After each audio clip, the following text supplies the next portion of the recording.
10,000 کا لشکر مسلمانوں پر حملہ کرنے آ رہا تھا۔ پوری تاریخ عرب میں اتنا بڑا لشکر حملے کے لیے کبھی جمع نہیں ہوا تھا۔ یہ کوئی میدانی جنگ نہیں تھی، دشمن مسلمانوں کے شہر پر حملہ کرنے آ رہا تھا۔ کیسے اتنے بڑے حملے سے بچا جائے؟ دشمن مدینے کی دہلیز تک پہنچ جاتا ہے، سامنے دشمنوں کی اتنی بڑی تعداد، اوپر سے خبر آتی ہے کہ غداری ہوئی ہے۔ السلام علیکم ورحمۃ اللہ وبرکاتہ۔ ناظرین، جنگ احد میں مسلمانوں کے جانی نقصان کا چرچا ہو جانے اور کفار قریش اور یہودیوں کی سازشوں سے تمام کافر قبیلوں کا حوصلہ اتنا بلند ہو گیا تھا کہ سب کو مدینے پر حملہ کرنے کا جنون سوار ہو گیا تھا۔ چنانچہ 5 ہجری میں سب سے پہلے غزوہ ذات الرقاع میں کچھ قبیلوں نے مدینے پر چڑھائی کا ارادہ کیا، مگر نبی کریم صلی اللہ علیہ وسلم کے 400 صحابہ کے لشکر کا سن کر وہ پہاڑوں میں بھاگ گئے، اس لیے کوئی جنگ نہ ہوئی۔ اسی طرح غزوہ دومۃ الجندل میں اطلاع ملی کہ مدینہ اور دمشق کے درمیان موجود جو قلعہ ہے دومۃ الجندل، اس میں بڑی فوج حملے کی تیاری کر رہی ہے۔ آپ صلی اللہ علیہ وسلم 1000 صحابہ کے ساتھ ان کی طرف روانہ ہوئے، مگر دشمن جانور چھوڑ کر بھاگ نکلے۔ مسلمانوں نے مال غنیمت حاصل کیا اور اس میں بھی کوئی جنگ نہ ہوئی۔ پھر غزوہ مریسی میں قبیلہ مستلق کے سردار حارث بن زرار نے حملے کی تیاری کی، مگر مسلمانوں کی فوج پہنچنے پر اس کی فوج بکھر گئی۔ بٹ وہاں کے رہنے والوں نے مقابلہ کیا، جن میں 10 کافر واصل جہنم ہوئے، 1 مسلمان شہید ہوا، 700 سے زائد کفار کو قیدی بنا لیا گیا اور 2000 اونٹ اور 5000 بکریاں مسلمانوں کے ہاتھ آئیں۔ ناظرین، سن 5 ہجری کی تمام لڑائیوں میں سب سے مشہور جنگ احزاب ہے۔ اس جنگ میں چونکہ دشمنوں سے حفاظت کے لیے شہر مدینہ کے گرد اس کے آس پاس خندق کھودی گئی تھی، اس لیے یہ لڑائی جنگ خندق بھی کہلاتی ہے۔ اور احزاب نام ہونے کا ریزن یہ ہے کہ اس جنگ میں تمام کفار عرب نے مل کر اسلام کے خلاف جنگ کی تھی، اس لیے اس لڑائی کا نام جنگ احزاب ہوا، یعنی تمام جماعتوں کی متحدہ یعنی یونائٹڈ جنگ۔ اس جنگ کا بیک گراؤنڈ یہ ہے کہ یہودیوں کی سازشی حرکتوں اور عہد توڑنے کی وجہ سے پیارے آقا صلی اللہ علیہ وسلم نے قبیلہ بنو نذیر کے یہودیوں کو مدینے سے جلا وطن فرمایا تھا، مدینے سے نکال دیا تھا۔ تو ان میں سے کچھ سرداروں نے خیبر کا رخ کیا، جہاں ان کو بہت عزت بھی دی گئی، یہاں تک کہ وہاں کے لوگوں نے ان کو اپنا سردار مان لیا۔ اب غزوہ بنو نذیر میں جلا وطنی ان یہودیوں کی پیشانی پر ذلت کا ایک بہت برا اور بڑا داغ تھی، جسے دھونے کے لیے انہوں نے مدینہ طیبہ پر بھاری حملہ کرنے کی پلاننگ سٹارٹ کر دی۔ سب سے پہلے انہوں نے مکے آ کر کفار قریش سے ملاقات کی۔ یہ ملاقات بڑی کامیاب رہی۔ قریش کے سینے پہلے ہی بدر وغیرہ کے انتقام کی آگ سے جل رہے تھے، اس لیے انہوں نے اس جنگ میں شامل ہونے کی ہنسی خوشی رضامندی ظاہر کر دی، جس کے بعد یہ لوگ قبیلہ بنو غطفان گئے اور ان کو خیبر کی انکم کا لالچ دے کر جنگ پر راضی کر لیا۔ ان شارٹ یہ کہ ان یہودیوں نے سرزمین عرب کے مختلف دورے کر کے کفار قریش، بنو غطفان اور بنو سلیم یعنی اس طرح کے مختلف یہودی عرب قبیلوں کو جنگ کے لیے تیار کر لیا۔ ناظرین، مسلمانوں کے لیے یہ بہت سخت جنگ تھی۔ عرب کی ہسٹری میں اتنا بڑا لشکر پہلے کبھی دیکھنے میں نہیں آیا تھا۔ یہ پہلا موقع تھا کہ جب عرب کے تمام غیر مسلم ایک ہو کر مدینے کے مسلمانوں پر حملہ کرنے کے لیے جمع ہوئے تھے۔ اس فوج کی تعداد جو بتائی جاتی ہے، جو کاؤنٹنگ بتائی جاتی ہے، وہ اراؤنڈ 10,000 تھی۔ ادھر مدینہ منورہ میں جب اس لشکر کے حملے کی خبر پہنچی تو پیارے آقا صلی اللہ علیہ وسلم نے صحابہ کرام کو جمع کر کے مشورہ فرمایا۔ حضرت سلمان فارسی رضی اللہ تعالیٰ عنہ نے خندق کھودنے کی رائے دیتے ہوئے عرض کیا، رسول اللہ صلی اللہ علیہ وسلم، فارس میں جب ہمارا محاصرہ کیا جاتا ہے، یعنی دشمن ہمیں چاروں طرف سے گھیر لیتا ہے، تو ہم خندق کھودتے تھے۔ ناظرین، اہل عرب کے لیے خندق کھودنا ایک نئی وار اسٹریٹجی تھی، اس لیے سب نے اس رائے کو پسند کیا۔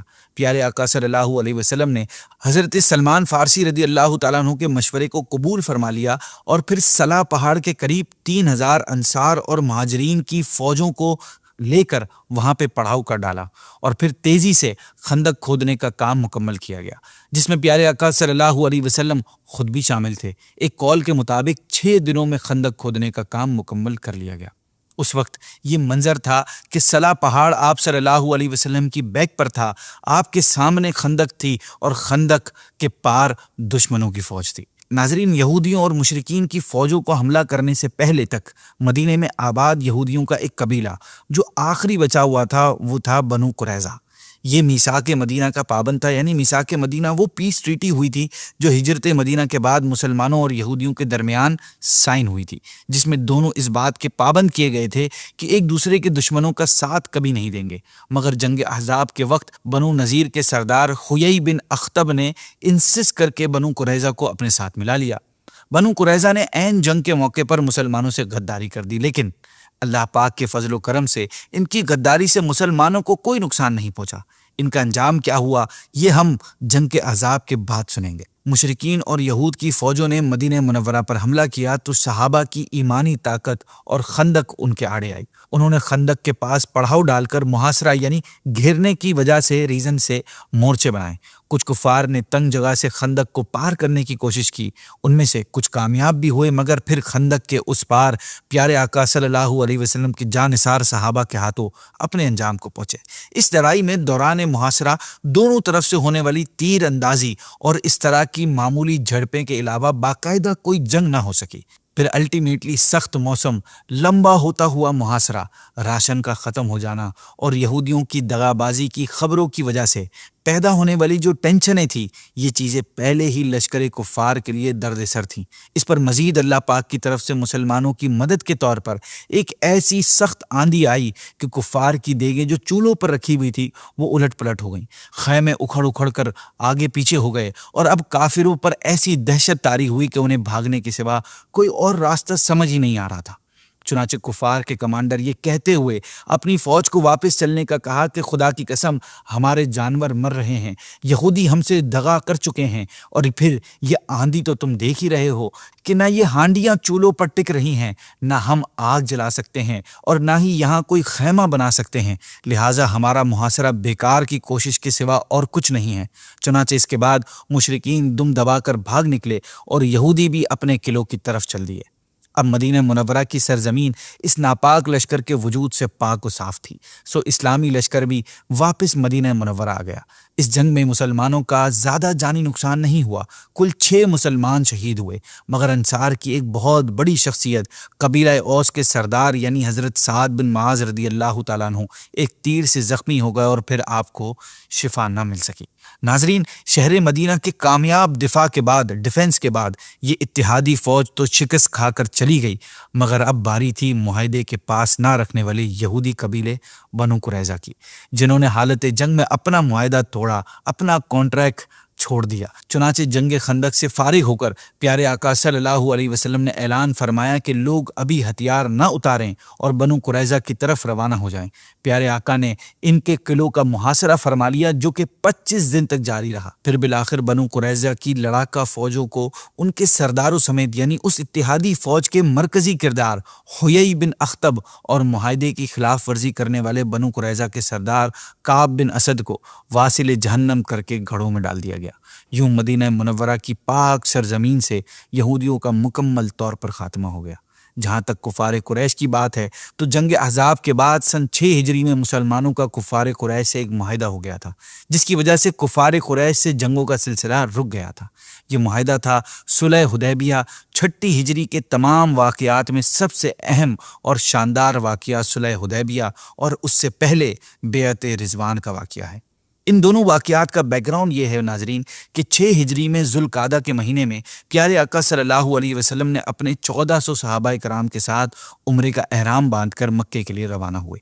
مسلمانوں کے مکہ آنے کی خبر جب کفار قریش تک پہنچی تو انہوں نے 200 سپاہیوں کو مسلمانوں کا راستہ روکنے کے لیے بھیج دیا۔ راستے میں جب پیارے آقا صلی اللہ علیہ وسلم نے دور سے ان سپاہیوں کو دیکھا تو آپ صلی اللہ علیہ وسلم نے عام راستے سے کچھ ہٹ کر آگے بڑھے اور پھر مقام حدیبیہ میں پہنچ کر آپ نے پڑاؤ ڈالا، آپ رک گئے۔ ناظرین، حدیبیہ میں پہنچ کر پیارے آقا صلی اللہ علیہ وسلم نے یہ دیکھا کہ کفار قریش کا ایک بڑا لشکر جنگ کے لیے تیار ہے اور ادھر یہ حال ہے کہ سب لوگ احرام باندھے ہوئے ہیں۔ اس حالت میں تو جوئیں بھی نہیں مار سکتے۔ اس سیناریو کو سامنے رکھتے ہوئے آپ صلی اللہ علیہ وسلم نے مناسب سمجھا کہ کفار مکہ سے صلح کی گفتگو کرنے کے لیے کسی کو مکے بھیج دیا جائے۔ چنانچہ اس کام کے لیے آپ نے حضرت عثمان رضی اللہ تعالیٰ عنہ کو مکے بھیجا۔ حضرت عثمان غنی رضی اللہ تعالیٰ عنہ نے مکہ پہنچ کر کفار قریش کو پیارے آقا صلی اللہ علیہ وسلم کی طرف سے صلح کا پیغام بھیجا۔ کفار قریش نے آپ رضی اللہ عنہ کو آفر کی کہ آپ عمرہ ادا کر لیں، مگر ہم محمد کو کبھی بھی کسی بھی صورت کعبے کے قریب نہیں آنے دیں گے صلی اللہ علیہ وسلم۔ حضرت عثمان غنی رضی اللہ تعالیٰ عنہ نے عمرہ ادا کرنے سے انکار کر دیا کہ میں رسول اللہ صلی اللہ علیہ وسلم کے بغیر عمرہ ادا کرنے کا سوچ بھی نہیں سکتا۔ اس بات پر کچھ بات بڑھ گئی اور کفار نے آپ رضی اللہ عنہ کو مکے میں روک لیا۔ اب ادھر حدیبیہ میں جب آپ نہیں پہنچے تو وہاں یہ خبر پھیل گئی کہ کفار مکہ نے حضرت عثمان غنی رضی اللہ تعالیٰ عنہ کو شہید کر دیا ہے۔ پیارے آقا صلی اللہ علیہ وسلم تک جب یہ خبر پہنچی تو آپ نے فرمایا کہ عثمان کے خون کا بدلہ لینا فرض ہے۔ یہ فرما کر آپ نے ایک ببول کے درخت کے نیچے بیٹھ گئے اور صحابہ کرام سے فرمایا کہ تم سب لوگ میرے ہاتھ پر اس بات پر بیعت کرو کہ آخری دم تک تم لوگ میرے وفادار اور جانثار ہوگے۔ تمام صحابہ کرام نے نہایتی جوش و جانثاری کے ساتھ عہد کرتے ہوئے پیارے آقا صلی اللہ علیہ وسلم کے ہاتھ مبارک پر عثمان غنی کی شہادت کا بدلہ لینے پر بیعت کی۔ یہی وہ بیعت ہے جس کا نام تاریخ اسلام میں بیعت رضوان ہے۔ لیکن بیعت ہو جانے کے بعد پتہ چلا کہ عثمان غنی رضی اللہ تعالیٰ عنہ کی شہادت کی خبر غلط تھی اور وہ باعزت طور پر مکے میں زندہ اور سلامت تھے اور پھر پیارے آقا صلی اللہ علیہ وسلم کی خدمت اقدس میں بھی حاضر ہو گئے تھے۔ ناظرین، حدیبیہ میں کفار مکہ کی طرف سے جو سب سے پہلا شخص جو پیارے آقا صلی اللہ علیہ وسلم کی خدمت میں حاضر ہوا وہ بدیل بن ورقہ تھا۔ اس سے پیارے آقا صلی اللہ علیہ وسلم نے فرمایا کہ تم قریش کو میرا یہ پیغام پہنچا دو کہ ہم جنگ کے ارادے سے نہیں آئے ہیں اور نہ ہم جنگ چاہتے ہیں، ہم یہاں صرف عمرہ ادا کرنے کے لیے آئے ہیں۔ ناظرین، بدیل بن ورقہ نے آپ صلی اللہ علیہ وسلم کا یہ پیغام لے کر کفار مکہ کے پاس پہنچا دیا اور آپ صلی اللہ علیہ وسلم کی دعوت صلح کو ان لوگوں کے سامنے پیش کر دیا، جسے سن کر قبیلہ قریش کا ایک بہت ہی ایجڈ اور آنریبل سردار عروہ بن مسعود کھڑا ہو گیا اور اس نے قبیلہ قریش سے آپ صلی اللہ علیہ وسلم کے پاس جانے اور معاملات طے کرنے کی اجازت مانگی۔ سب نے اجازت دے دی کہ ٹھیک ہے، آپ جائیے اور محمد سے بات کیجیے صلی اللہ علیہ وسلم۔ عروہ بن مسعود وہاں سے چل کر حدیبیہ کے میدان میں پہنچا۔ وہاں پہنچ کر اس نے پیارے آقا صلی اللہ علیہ وسلم سے کہا کہ اے محمد صلی اللہ علیہ وسلم، مجھے آپ سے یہ کہنا ہے کہ اگر آپ نے لڑ کر قریش کو برباد کر دیا، دنیا سے مٹا دیا، تو مجھے بتائیے کہ آپ سے پہلے کبھی کسی عرب نے اپنی ہی قوم کو برباد کیا ہے؟ اور اگر لڑائی میں قریش کا پلہ بھاری رہا تو آپ کے ساتھ جو یہ لشکر ہے، میں ان میں سے ایسے چہروں کو دیکھ رہا ہوں کہ یہ سب آپ کو تنہا چھوڑ کر بھاگ جائیں گے۔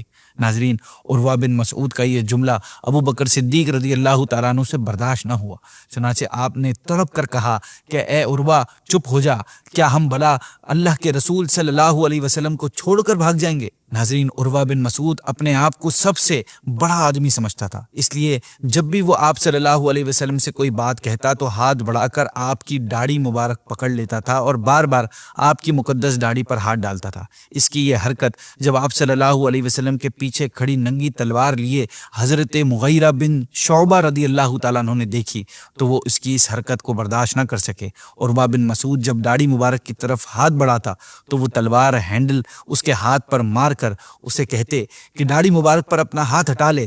خیر، گفتگو کے بعد عروہ بن مسعود صحابہ کرام کو دیکھنے لگا اور پھر پورے لشکر پر ایک نگاہ ڈال کر وہاں سے روانہ ہو گیا۔ ناظرین، عروہ بن مسعود نے حدیبیہ کے میدان میں صحابہ کرام کے حیرت انگیز عقیدت اور محبت کا جو منظر دیکھا تھا نا، اس نے اس کے دل میں بڑا عجیب سا ایک اثر ڈال دیا تھا۔ چنانچہ اس نے قریش کے لشکر میں پہنچ کر صحابہ کرام کی محبت اور عقیدت کو بیان کرنے کے بعد کہا کہ خدا کی قسم، میں نے کسی بادشاہ کے درباریوں کو اپنے بادشاہ کی اتنی تعظیم کرتے ہوئے نہیں دیکھا جتنی تعظیم محمد کے ساتھی محمد کی کرتے ہیں صلی اللہ علیہ وسلم۔ عروہ بن مسعود کے بعد کفار قریش میں سے 2 لوگ اور آپ صلی اللہ علیہ وسلم کے پاس گئے۔ اس کے بعد تیسرے سہیل بن عمر گئے۔ سہیل نے آتے ہی کہا کہ آئیے ہم اور آپ اپنے اور آپ کے درمیان معاہدے کا ایک ڈاکومنٹ لکھ لیتے ہیں۔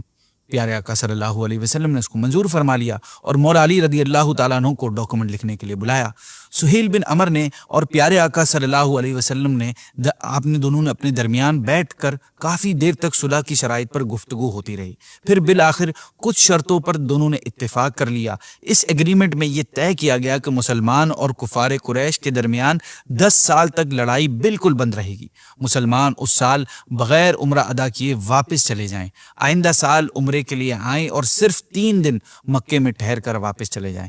مکے میں جو مسلمان پہلے سے ٹھہرے ہیں ان میں سے کسی کو اپنے ساتھ نہ لے جائیں اور مسلمانوں میں سے اگر کوئی مکے میں رہنا چاہے تو اس کو نہ روکیں۔ کافروں یا مسلمانوں میں سے کوئی شخص اگر مدینے چلا جائے تو واپس کر دیا جائے، لیکن اگر کوئی مسلمان مدینے سے مکے میں چلا جائے تو وہ واپس نہیں کیا جائے گا۔ ناظرین، ظاہر ہے یہ شرطیں مسلمانوں کے سخت خلاف تھیں اور صحابہ کرام ان شرائط پر مطمئن نہیں تھے، مگر وہ پیارے آقا صلی اللہ علیہ وسلم کے فرمان کے آگے کچھ کہنے کی ہمت نہیں رکھتے تھے۔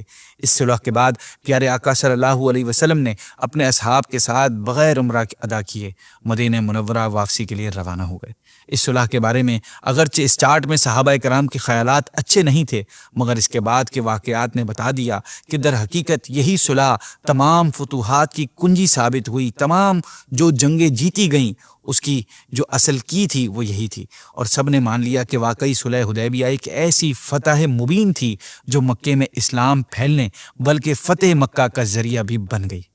ہوا یہ کہ صلح حدیبیہ سے پہلے مسلمان اور کفار ایک دوسرے سے الگ تھلگ رہتے تھے، انہیں ایک دوسرے سے ملنے جلنے کا موقع ہی نہیں ملتا تھا، مگر اس صلح کی وجہ سے ایک دوسرے کے یہاں آنا جانا، آزادی کے ساتھ بات چیت کرنے اور تبلیغ کرنے کا راستہ مکمل اوپن ہو گیا۔ کفار مدینے آتے اور مہینوں ٹھہر کر مسلمانوں کے کردار، ان کے اخلاق، ان کے انداز کو آبزرو کرتے۔ اسی طرح جو مسلمان مکے گئے انہوں نے اپنی چال چلن، حسن اخلاق اور عبادت گزاری سے کفار کے دلوں پر اسلام کی خوبیوں کا ایک ایسا نقش بٹھا دیا کہ خود بخود کفار اسلام کی طرف مائل ہونے لگے، انہیں مزہ آنے لگا دیکھنے میں۔